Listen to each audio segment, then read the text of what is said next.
Você já parou para pensar por que algumas pessoas conseguem fazer outras fazerem praticamente qualquer coisa? Não pela força, não pelo cargo, mas simplesmente porque aquelas pessoas acreditam nelas com uma devoção quase irracional.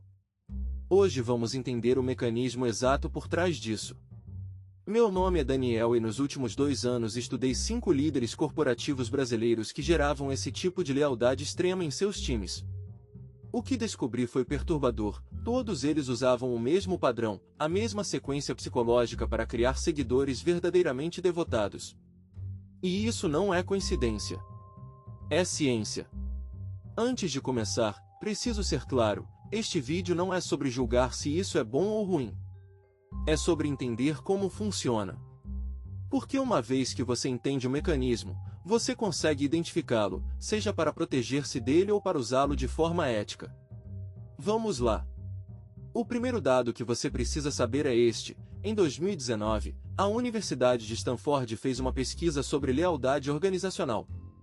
Descobriram que apenas 32% das pessoas sentem-se genuinamente leais às suas organizações. 32%. Mas quando um líder específico estava envolvido, esse número saltava para 87%. 87%. Essa diferença de 55 pontos percentuais não é aleatória. Ela aponta para algo muito específico acontecendo no cérebro de quem trabalha com esses líderes carismáticos. Eu estudei 5 desses líderes. Vou chamar de caso A, caso B, caso C, caso D e caso I para proteger privacidade. Todos eles eram CEOs ou diretores executivos de empresas brasileiras com mais de 500 funcionários. Todos eles tinham históricos de funcionários que permaneciam com eles por uma década ou mais, mesmo quando recebiam ofertas melhores em empresas concorrentes. Alguns deles até recusavam promoções para não sair da órbita desses líderes. Isso é lealdade irracional. Isso é devoção. O caso era o folder de uma empresa de tecnologia no Rio de Janeiro. Quando você falava com seus funcionários, havia um padrão claro. Eles descreviam esse homem não como um chefe, mas como um mentor, um protetor, quase uma figura paternal. Quando eu perguntava por que não saíam mesmo quando ofertas melhores chegavam, a resposta era sempre variação do mesmo tema. Ele acreditava neles, então eles não queriam decepcioná-lo. Observe essa dinâmica, um sentimento de obrigação pessoal que ia muito além do contrato de trabalho. O caso B era uma mulher que liderava uma agência de publicidade em São Paulo. Seus funcionários tinham um WhatsApp grupo privado onde ela não participava, mas sabe o que eles faziam lá? Comemoravam cada aprovação de cliente, cada projeto bem-sucedido, como se fosse uma vitória pessoal dessa líder. Eles estavam literalmente transferindo as conquistas profissionais para um nível pessoal. Não era mais sobre estar num bom emprego. Era sobre fazer aquela pessoa específica ficar orgulhosa deles. O terceiro padrão que comecei a ver era ainda mais específico. Vou chamar de criação de sentimento de escolha. O caso C era um diretor de operações em uma multinacional. Ele tinha um hábito muito particular. Sempre que fazia uma crítica ao trabalho de alguém, ele começava com a frase: "Eu só falo isso porque você é capaz demais." Isso é psicologicamente brilhante, ainda que provavelmente não fosse planejado. Por quê? Porque criava um efeito dual. De um lado, havia uma crítica legítima, necessária. Do outro, havia uma afirmação de confiança na pessoa. Isso criava uma situação onde o funcionário não se sentia criticado, sentia-se visto. Sentia-se selecionado para um padrão mais alto. Agora vou introduzir um conceito que é fundamental para entender tudo isso, a teoria do apego de John Bowlby. Originalmente desenvolvida para explicar o vínculo entre mãe e filho, pesquisadores contemporâneos descobriram que o mesmo mecanismo opera em relações de liderança. Quando há uma figura que é consistentemente protetora, previsível e que oferece validação, o cérebro ativa os mesmos circuitos que ativariam em uma relação de apego seguro. Mas espera. Tem mais. O quarto padrão que identifiquei era o que chamo de narrativa heroica compartilhada. O caso de uma diretora de recursos humanos em Belo Horizonte tinha um ritual peculiar. A cada trimestre, ela reunia o time e contava histórias. Não histórias genéricas sobre a empresa, histórias específicas sobre como pessoas daquele time haviam superado obstáculos, como haviam crescido, como haviam feito diferença. Ela posicionava cada membro não como um funcionário comum, mas como um herói em uma jornada. Joseph Campbell, um mitólogo americano, descreveu a jornada do herói, um padrão que aparece em praticamente todas as histórias humanas significativas. O herói recebe um chamado, enfrenta obstáculos, é ajudado por mentores, e emerge transformado. O caso de estava, de forma brilhante, posicionando seus funcionários como heróis dessa narrativa. E ela mesma, como um mentor que acreditava neles.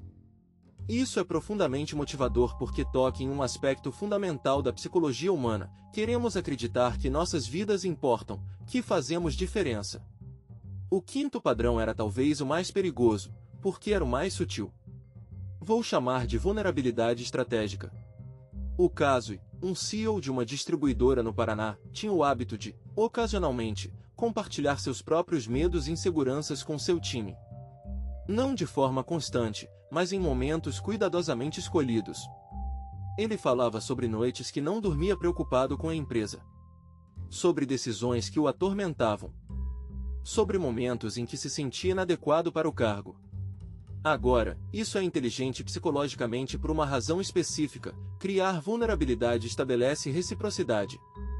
Se o líder se mostra vulnerável, o seguidor sente uma obrigação não apenas profissional, mas emocional de retribuir essa vulnerabilidade com lealdade.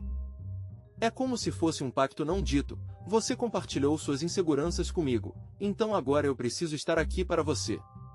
Você precisa de mim para suas inseguranças não se tornarem realidade. Mas deixe eu ser mais específico com dados. Pesquisadores da Universidade de Michigan descobriram que quando um líder compartilha uma vulnerabilidade autêntica, a taxa de engajamento dos seguidores aumenta em até 42%. 42%. Mas isso tem um lado escuro. Também aumenta o nível de apego emocional insano em 28%. 28% de pessoas começam a tomar decisões baseadas no que o líder quer, não no que elas querem. Agora vou conectar tudo isso em um padrão maior. Esses 5 casos, apesar de estarem em contextos diferentes, cidades diferentes, indústrias diferentes, todos seguiam o mesmo fluxo de criação de lealdade irracional. Deixa eu decompor esse fluxo para você. Primeiro, validação consistente. Todos os 5 líderes tinham uma coisa em comum: eles lembravam os funcionários, regularmente, porque aqueles indivíduos eram especiais. Não era um elogio vago.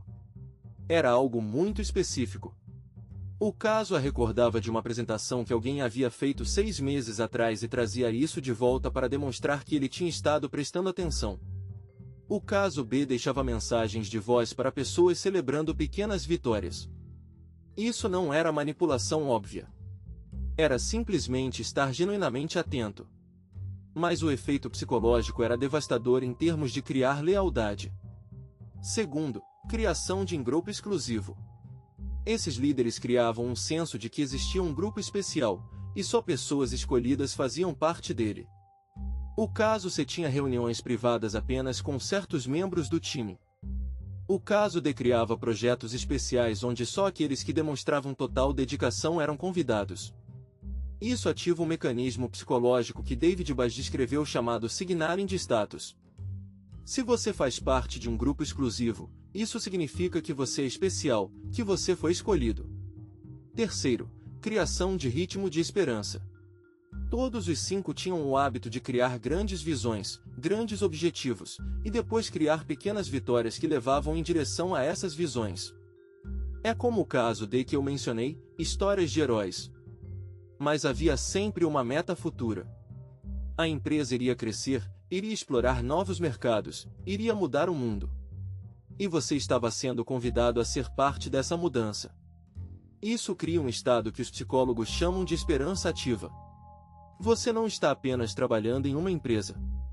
Você está sendo parte de algo maior. Quarto, reforço de identidade. Todos os 5 líderes ajudavam seus funcionários a construir uma identidade baseada em trabalhar com eles. Você não era só um analista de dados. Você era um analista de dados do time do caso A, o que significava que você tinha padrões impossíveis de excelência, que você era inovador, que você era parte de algo especial. Essa identidade, uma vez construída, torna-se central ao senso de self. Sair do time significava perder parte de quem você era. Quinto e final, construção de dependência psicológica. Isso pode soar tenebroso, e é porque tem um lado tenebroso. Uma vez que todos esses mecanismos estão funcionando, o funcionário começa a depender emocionalmente do feedback, da validação, da presença desse líder. O cérebro começa a conectar bem-estar pessoal com bem-estar daquele líder. Neurociência demonstra que quando você está em um estado de apego seguro, seu cérebro produz mais oxitocina, mais dopamina. Trabalhar com aquele líder torna-se biologicamente recompensador. Mas aqui vem a questão ética que você precisa estar pensando agora. Isso é bom ou ruim? A resposta é: depende. Se um líder usa esses mecanismos para realmente desenvolver as pessoas, para criar ambientes psicologicamente seguros onde as pessoas crescem, onde elas se sentem vistas e valorizadas, isso pode ser extraordinariamente positivo. As pessoas desenvolvem confiança, desenvolvem habilidades, desenvolvem um senso profundo de pertencimento. Mas se um líder usa esses mecanismos para explorar, para criar uma dinâmica de codependência onde o funcionário não consegue se afastar sem se sentir traidor, onde a lealdade é exigida acima de tudo, inclusive acima do bem próprio, aí temos um problema sério. Temos uma dinâmica tóxica que pode devastar pessoas. Eu vi os dois lados durante meus 2 anos de pesquisa. Pessoas que saíram desses ambientes transformadas, que desenvolveram resiliência, confiança, habilidades extraordinárias. E também vi pessoas que desenvolveram ansiedade severa quando aquele líder deixava a empresa, porque ele era a fonte de sua identidade. Como você reconhece se você está em uma situação de lealdade irracional? Aqui estão os sinais. Primeiro, você recusa oportunidades melhores para permanecer. Segundo, você sente culpa em relação a esse líder mesmo quando você não fez nada de errado. Terceiro, você justifica comportamentos abusivos ou limites pouco saudáveis porque é daquele líder que vem. Quarto, você sente que aquele líder é insubstituível, que sem ele você não seria capaz. Quinto, você compartilha informações da empresa ou confidencialidades não porque você foi pedido, mas porque você sente que aquele líder merece conhecer. Agora, como você protege-se disso? Essa é a parte prática. Primeiro, mantenha consciência de que apego a líderes é normal, mas dependência não é. Segundo, cultive relacionamentos e ambições que não girem em torno de uma pessoa específica. Terceiro, faça perguntas desconfortáveis. Se algo em uma dinâmica de liderança te faz sentir culpado por pensar em sair, isso é um sinal. Quarto, busque feedback de pessoas fora daquele sistema. Seu melhor amigo que não trabalha na empresa pode oferecer perspectiva que você perdeu. Quinto, lembre-se que líderes verdadeiramente efetivos querem que você saia e prospere em outro lugar. Se um líder quer que você fique a todo custo, isso é um sinal de que a lealdade está sendo priorizada acima do seu desenvolvimento. E se você é um líder lendo isso, a questão para você é: estou usando esses mecanismos para elevar as pessoas ao seu redor ou para me elevar usando as pessoas ao meu redor? Porque honestamente, a diferença ética está nessa intenção. Você pode usar todos os 5 padrões que descrevi e ainda ser um líder ético se sua intenção verdadeira for desenvolver as pessoas, criar oportunidades, ajudá-las a se tornarem autônomos e poderosos. Mas se sua intenção for manter controle, manter dependência, manter lealdade acima de tudo, aí você está causando dano psicológico. O que me fascina nessa pesquisa é que aprendemos que carisma não é um traço inato. É um padrão de comportamento. Significa que qualquer um pode aprender isso. Mas também significa que qualquer um pode ser vulnerável a isso. Somos biologicamente preparados para responder a esses estímulos. Não é fraqueza sua se você se encontrar em uma dinâmica de lealdade irracional. É humano. É como nossos cérebros evoluíram. Mas compreender isso significa que você ganha o poder de escolher como responder.